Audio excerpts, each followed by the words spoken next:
प्रिय संस्कृत मित्राणि नमः संस्कृताय। मेरे प्यारे साथियों, इस समय हमारे YouTube channel JP Sanskrit classes पे सांग कारिका चल रहा है।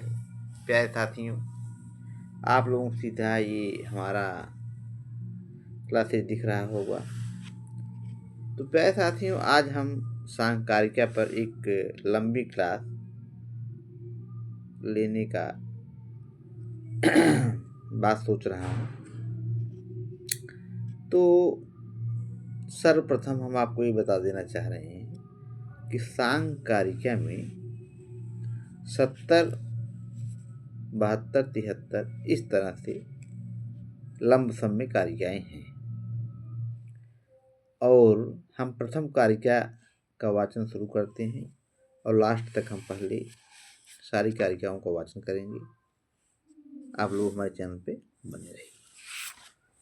तो पहली कारिका है सांख्य कारिका की, यानी कि सांख्य दर्शन की। तो यहाँ पे 3 दुखों की बात कही गई है। दुख त्रय, उससे निवृत्ति की बात कर रहे हैं कि उससे कैसे छुटकारा पाया जाए। तो उसमें बता रहे हैं एक सरल मार्ग है, एक कठिन मार्ग है। सरल मार्ग क्या है? दवा दारू इत्यादि खाना सरल मार्ग है। और एक कठिन मार्ग जो है ये लौकिक ज्ञान, जिसमें ये है कारिका 1 में ये बात कहा गया है लौकिक ज्ञान। और कारिका 2 में वैदिक बातें कहा गया है। अब इसमें बता रहे हैं कि एक जो दवा इत्यादि आदमी खा लेता है उससे क्या होता है, पूर्णतया जो है आदमी ठीक नहीं होता है कुल मिला जुला के। और जो ये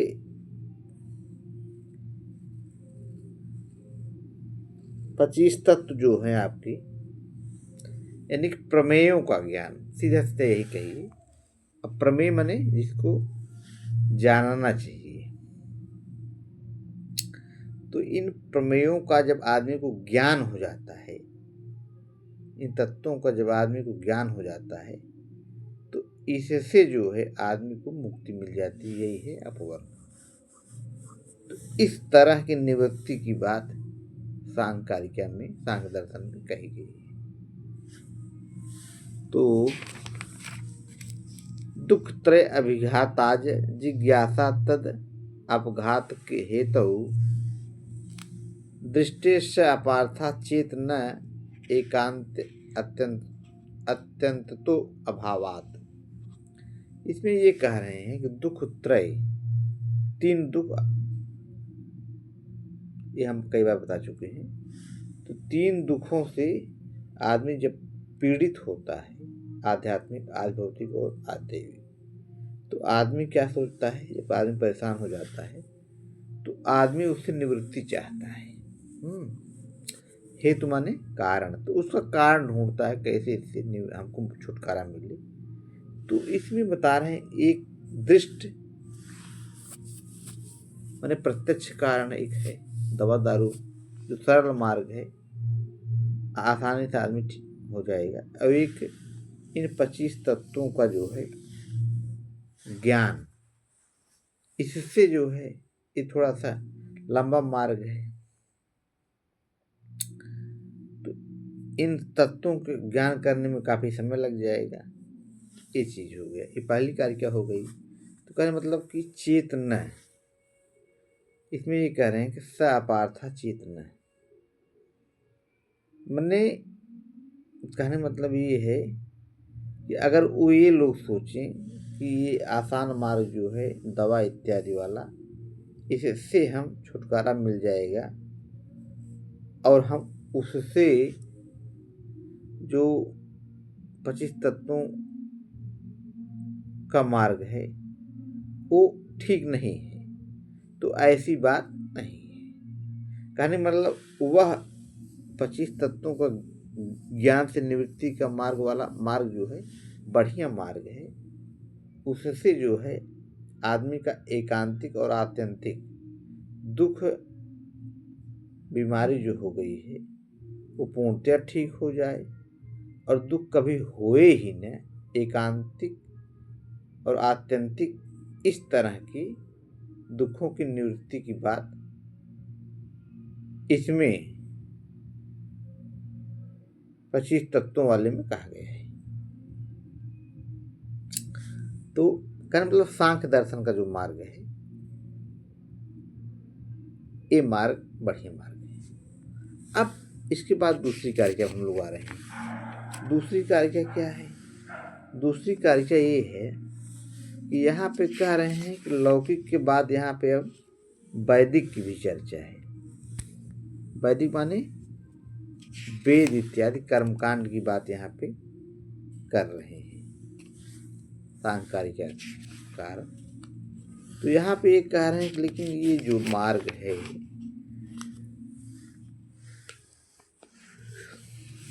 वैदिक वाला मार्ग ये बड़ा कठिन मार्ग है। इससे क्या है कुछ न कुछ दिक्कतें आ जाती हैं, कुछ न कुछ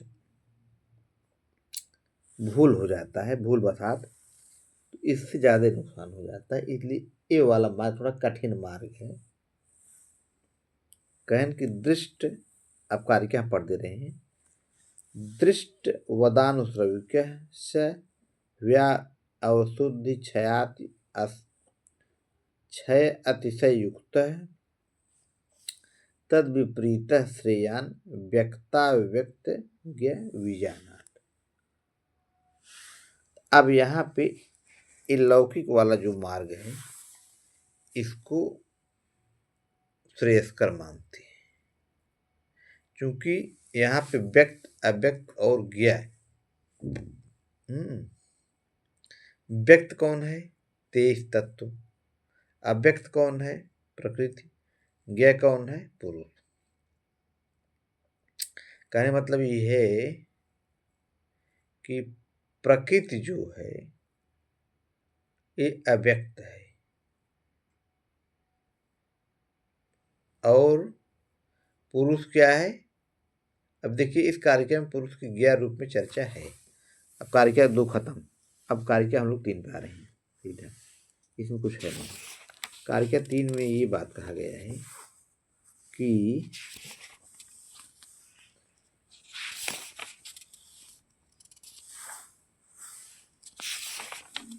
कारिका 3 में कुछ नहीं है एकदम। कारिका 3 में ये है कि यहाँ पे बता रहे हैं कि मूल प्रकृतिर विकृतिर महदाद्याः प्रकृति विकृतयः सप्त खोडस कष्ट विकारो न प्रकृति न विकृति है पुरुष। अब यहाँ पे बता रहे हैं, देखिए इसमें कहा है मूल प्रकृति एक बताई और दूसरा कहे कि महत से लेकर के महत अहंकार और प्रकृति विकृति है सप्त, प्रकृति और विकृति 7 हो गए। ये 7 तत्व हो गए। फिर 16 बताए कि ये केवल जो है क्या है? विकृति। खोडस कष्ट विकारो न प्रकृति विकृति पुरुष है। तो यहाँ पे बतला रहे हैं 16 ऐसे हैं जो केवल विकृति हैं और 7 जो हैं प्रकृति विकृति हैं। एक प्रकृति है और न प्रकृति न विकृति कौन है? पुरुष है। कुछ यहाँ बना सकता है न प्रकृति न विकृति। अब आगे आप जब देखेंगे तो बहुत चीजें स्पष्ट होंगी। तो एक कारिका 3 खत्म। अब जहाँ इसके कारिका 2 में है ना व्यक्ता व्यक्त ज्ञ वाली बात कहा गया है, अब यहाँ पे न प्रकृति न विकृति इस तरह से यूज किया गया है। तो न प्रकृति न विकृति कौन है? ये तटस्थ है, पुरुष। अब यहाँ पे देखिए पुरुष, अब आगे देखेंगे जब आप, तो पुरुष यहाँ पे प्रकृति और पुरुष की सत्ता है, धीरे धीरे आपको देखने को मिलेगा। पुरुष क्या रोल है, प्रकृति का क्या रोल है। तो क्योंकि सृष्टि में के निर्माण में प्रकृति और पुरुष का बहुत बड़ा योगदान है, इसीलिए सांख्य दर्शन में पुरुष बहुत्व का सिद्धांत कहा जाता है। अब कारिका 3 खत्म।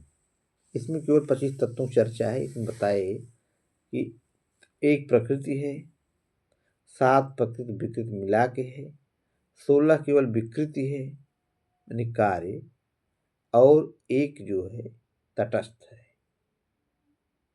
न प्रकृति है न विकृति है। कितने हो गए? न प्रकृति न विकृति एक, प्रकृति एक और प्रकृति विकृति 7 और विकृति 16, 16 7 23 2 25 कन्फर्म। कारिका 3 में यही बात कहा गया है, प्रकृति प्रकृति विकृति, केवल विकृति, न प्रकृति न विकृति, इसकी चर्चा है। तो प्यारे साथियों 3 कारिका हम क्लियर कर दिए। अब कारिका 4 जो है इसमें जो है इसमें ये कह रहे हैं, इसमें प्रमाण की बात किया गया है। 3 प्रमाण हैं, प्रत्यक्ष, अनुमान और सत्य।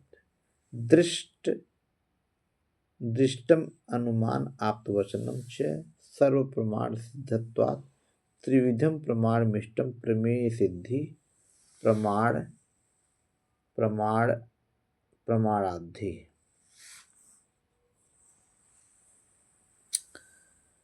तो यहाँ पे ये कह रहे हैं 3 प्रमाण हैं प्रमेय को जानने के लिए। 25 जो तत्व हैं उनको जानने के लिए प्रमाणों की आवश्यकता है। प्रमेय माने जिसको जाना जाए, ठीक है। तो अब ये एक सृष्टि प्रक्रिया 25 तत्व हैं जिनको जानना आवश्यक है। तो दृष्ट माने प्रत्यक्ष, दृष्टम, अनुमान माने अनुमान, भाई प्रत्यक्ष माने जो ठीक सामने दिखाई दे। अब कुछ चीजें ऐसी हैं जो कि सीधे नहीं दिखाई देती, जैसे धुआं देख करके आप अनुमान लगा ले रहे हैं, या जैसे बारिश रात में हुआ,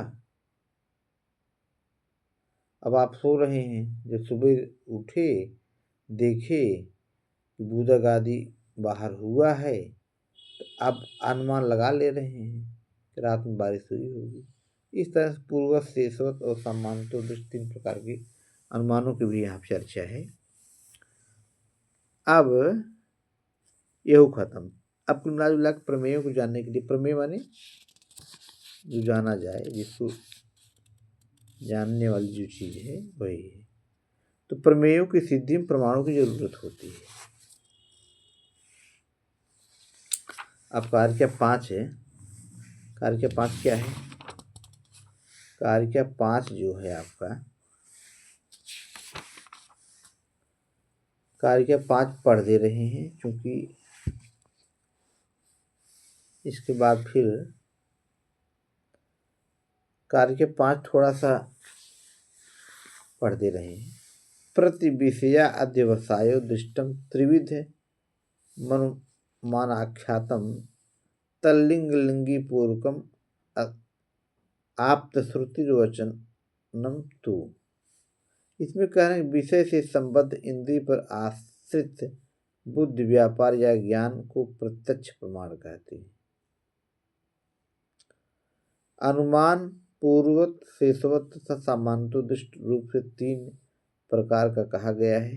अब यहाँ पे अनुमान को 3 भागों में बांटते हैं, पूर्ववत, शेषवत और सामान्यतो दृष्ट। अब इसमें जैसे अब यही है ना, जैसे बादल देखे तो अनुमान लगा लीजिए बारिश होगी, या सुबह बाढ़ देखे तो रात में बारिश हुई होगी। तो ये चीज है पूर्ववत अनुमान, शेषवत अनुमान। और आम, एक बउल आम को देख लिए तो आप उससे एक समूह का आप सोचते हैं कि सब में बउल आ जाएगा, तो ये सामान्य तो दृष्ट हो गए। इस तरह से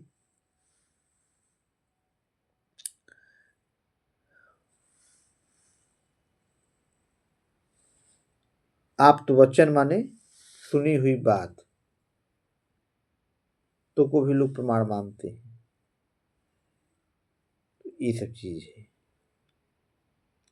तो प्यारे साथियों, 5 कारिका हो गया। आप लोग हमारे चैनल बने रहिए। नमः संस्कृताय। मैं जयप्रसाद दुबे अपने स्टूडियो लाइव हूँ। ये मेरा जीपी क्लासेज है। आप इसको लाइक सब्सक्राइब इस आप लोग करते रहिए। धन्यवाद साथियों। नमस्कार। आप लोगों को शुभ हो। इसी के साथ मैं जयप्रसाद दुबे अपने वाणी को विराम दे रहा हूँ। नमः संस्कृताय।